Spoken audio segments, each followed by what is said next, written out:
નમસ્કાર શ્રોતા મિત્રો, આપ સૌનું સ્વાગત છે મારી YouTube channel awesome audio books Neet FM પર. આપના માટે પ્રસ્તુત છે મેલું આ પુસ્તકની ઓડિયો બુકનો ભાગ 8, જેમાં આપના માટે હું પ્રસ્તુત કરી રહ્યો છું પ્રકરણ 4, દેવોની નગરી. પરંતુ ઓડિયો બુકની શરૂઆત કરતાં પહેલાં નવા જોડાયેલા શ્રોતા મિત્રોને ખાસ અનુરોધ છે કે આની અગાઉ રજૂ કરેલા પુસ્તકના 7 ભાગની ઓડિયો બુક્સ તમે જરૂરથી સાંભળી લેશો. તો આપનો કિંમતી સમય ન બગાડતા પ્રસ્તુત છે પ્રકરણ 4, દેવોની નગરી. શું થયું? કોણે તમારા પર હુમલો કર્યો? નંદીએ ચિંતિત સ્વરે અનેક સવાલ પૂછી નાખ્યા. શિવે એને શાંત પાડવાનો પ્રયાસ કર્યો. નાના મોટા ઘસરકા પડ્યા છે અને વૈદે પણ કહ્યું કે 2 દિવસમાં રૂજ આવી જશે, અને કોણે હુમલો કર્યો એ તો હું નથી જાણતો, પણ એટલું નક્કી કે હુમલાખોરો અમારો જીવ લેવા માટે નહોતા આવ્યા. અમારો? નંદીની આંખોમાં પ્રશ્નાર્થ આવી ગયો. હા, ત્યાં 2 સ્ત્રીઓ પણ હતી. નામ પાડ્યા વિના શિવે જવાબ આપ્યો. નંદી વિચારમાં પડી ગયો.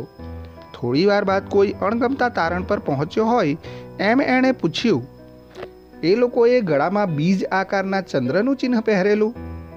શિવે માથું ધૂણાવ્યું.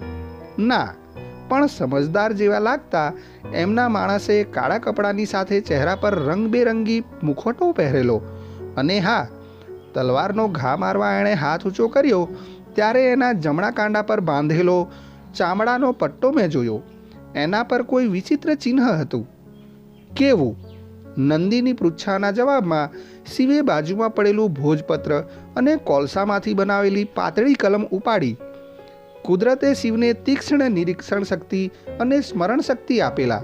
એના આધારે એણે અજાણ યોદ્ધાના હાથમાં જોયેલા પ્રતીકને ભોજપત્ર પર દોરી બતાવ્યું. નંદીના ભવા તણાયા. આ તો ઓમ છે. ઓમ? શિવે પહેલીવાર આ શબ્દ સાંભળેલો. હા, સૃષ્ટિનો આ સૌથી પ્રાચીન અને પવિત્ર અક્ષર છે. બ્રહ્માંડના સર્જન વખતે સંભળાયેલો આ પહેલો મૂળ અવાજ છે.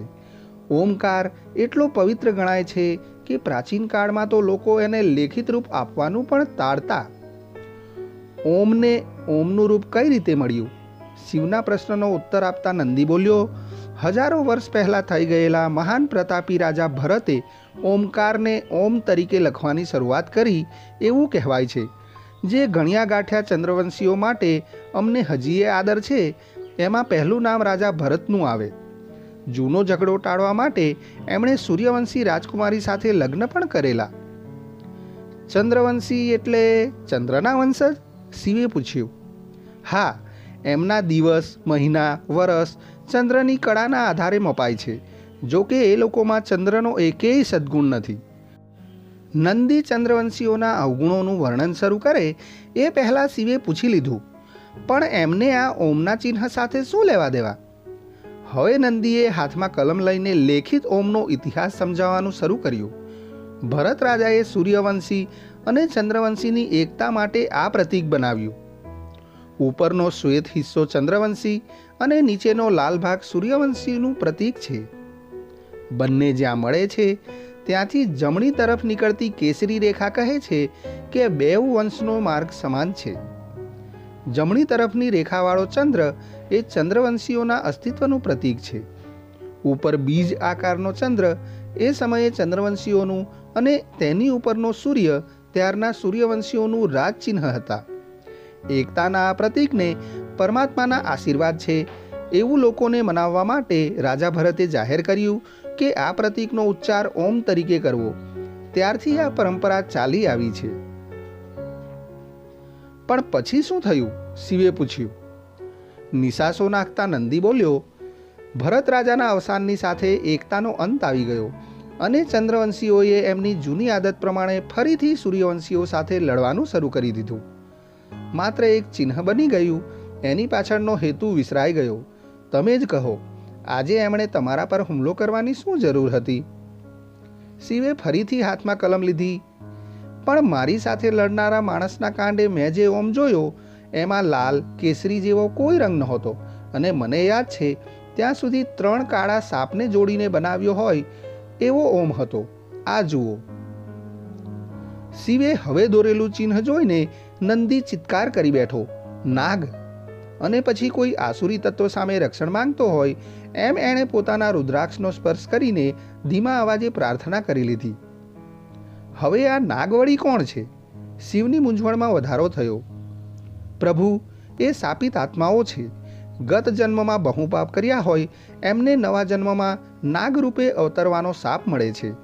એ લોકોના અંગે અંગ એટલા કુરૂપ અને બેડોળ હોય છે કે સામાન્ય માણસ એ જોતાની સાથે જ છડી મરે. પણ એવા શરીરની સાથે કુદરત એમને પ્રચંડ શક્તિ અને ક્ષમતા આપે છે. નાગનું નામ પડતાની સાથે બીજા લોકો ભયભીત થઈ જાય છે. એટલે જ એમને સપ્તસિંધુમાં રહેવાની પરવાનગી નથી. સપ્તસિંધુ? શિવે વધુ એક નવો શબ્દ સાંભળ્યો. આપણી ભૂમિ સપ્તસિંધુ એટલે 7 નદીઓના પ્રદેશ તરીકે પણ ઓળખાય છે. સિંધુ, સરસ્વતી, યમુના, ગંગા, સરયુ, બ્રહ્મપુત્રા અને નર્મદા. મનુ ભગવાને હજારો વર્ષ પહેલાં ચંદ્રવંશી અને સૂર્યવંશીઓને સપ્તસિંધુના પ્રદેશમાં વસવાની આજ્ઞા આપેલી. પણ અહીં નાગના પ્રવેશ પર કડક પ્રતિબંધ છે. એ લોકોનો વસવાટ સપ્તસિંધુની હદની બહાર નર્મદાથી જમણી તરફ છે. એ લોકોનું તો નામ લેવું પણ અશુભ ગણાય. નંદી કટાણા મોઢે બોલ્યો, પણ મેં એમનું શું બગાડ્યું કે એમણે મારા પર આક્રમણ કર્યું? શિવે આશ્ચર્ય દાખવ્યું. નંદીએ હોઠ કરડ્યા. મને તો આ ચંદ્રવંશીઓની ચાલ લાગે છે. એકલા આવવાની હિંમત નહીં થઈ હોય એટલે નાગને હથિયાર બનાવીને એમણે અમારા માણસ એટલે કે તમારા પર હુમલો કર્યો. શિવ ચૂપ થઈ ગયો. પણ નંદીની વાત એને ગળે ઉતરી નહીં. મંદિર પાસે જે નાગ યોદ્ધાનો સામનો થયેલો એ કોઈનું હથિયાર બનીને આવ્યો હોય એવું લાગતું નહોતું. એનું વ્યક્તિત્વ સામાન્ય સૈનિક નહીં પણ સેનાનાયક જેવું હતું. સતલજ અને યમુના મળતી હતી ત્યાં સરસ્વતી નદીનું ઉદ્ગમ સ્થાન હતું. સદીઓ પહેલાં નાના દરિયા જેવી લાગતી સરસ્વતીમાં પાણી હવે ઘટી ગયેલા અને પંજાબની બીજી તોફાની નદીઓની તુલનામાં એ થોડી શાંત હતી. તેમ છતાં એનો પ્રભાવ હજી સાવ ઓછો નહોતો થયો. સરસ્વતીના કિનારે મેલુહાની રાજધાની દેવગિરીમાં આખરે શિવનો કાફલો પહોંચ્યો. આ પ્રદેશના બીજા શહેરોની જેમ દેવગિરી પણ નદીના પૂર અને દુશ્મનોના આક્રમણથી બચવા માટે ઊંચાણવાળી જગ્યા પર હતું. જો કે લગભગ 2 લાખની વસ્તી ધરાવતું આ નગર એટલું મોટું હતું કે અલગ અલગ 3 વિશાળ ચોતરા પર એનું બાંધકામ થયેલું. સ્વર્ણ, રજત અને તામ્ર એવા 3 હિસ્સામાં વહેંચાયેલા દેવગિરીમાં દરેક બાંધકામ માટે પથ્થર અને ભઠ્ઠીમાં પકવેલી સમાન આકાર અને કદ ધરાવતી ઈંટોનો ઉપયોગ થયેલો. શહેરનું મુખ્ય પ્રવેશદ્વાર લોહ કે લોખંડ તરીકે હજી નવી નવી શોધાયેલી અને મજબૂત પણ ખૂબ મોંઘી ગણાતી ધાતુમાંથી બન્યું હતું. દ્વાર પર સૂર્યવંશના રાજચિહ્ન મોટા સૂરજની નીચે મોટા અક્ષરે 3 શબ્દ કોતરાયા હતા: સત્ય, કર્તવ્ય, સન્માન. શ્રોતા મિત્રો, અત્રે મેલુહા પુસ્તકની ઓડિયોબુકનો ભાગ 8 પ્રકરણ 4 દેવોની નગરીનો ભાગ 1 પૂર્ણ થાય છે. સતીને મળ્યા પછી શિવને દેવગિરી પહોંચવાની તાલાવેલી જાગી હતી અને આખરે શિવ દેવગિરીમાં પહોંચી ચૂક્યો હતો. શું શિવ સતીને ફરીવાર મળી શકશે અને મળશે તો કેવા સંજોગોમાં મળશે? શિવને આખરે દેવગિરી શા માટે લાવવામાં આવ્યો હતો?